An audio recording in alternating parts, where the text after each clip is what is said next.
What if I told you there's a famous list of 30 giant companies that acts like a snapshot of the US economy?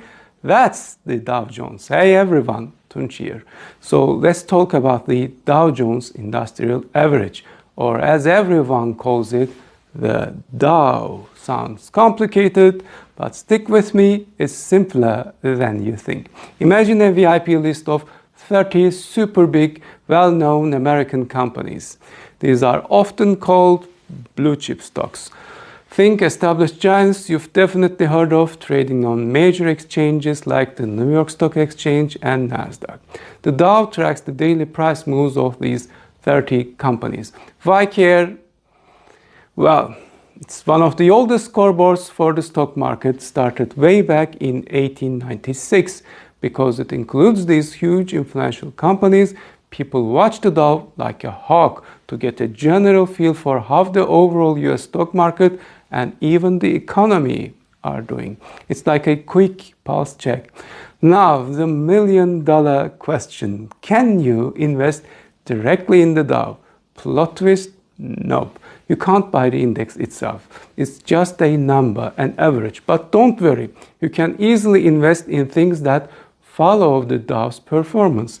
The most popular way for beginners: exchange-traded funds, or ETFs. Think of a Dow ETF like a basket holding tiny pieces of all 30 companies in the index. Boom! Instant exposure. The ticker symbol DIA is a very common one for a Dow ETF.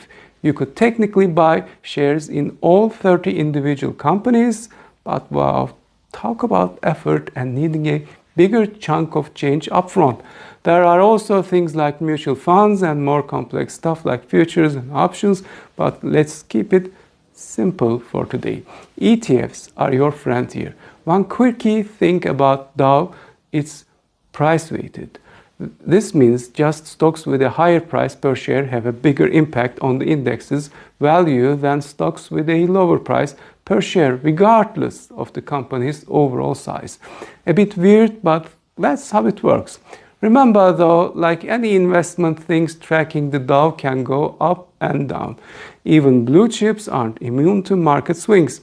As the legendary investor Peter Lynch said, know what you own and know why you own it. Understanding the Dow is a great first step. It's not only the index out there. You'll hear about the S&P 500 too, which is much broader, but the Dow is historically significant and worth knowing about. Ready to put your AI assistant to work? Head to the caption below for a detailed prompt that will help you invest in Dow 30 companies. Go check it out. Cheers.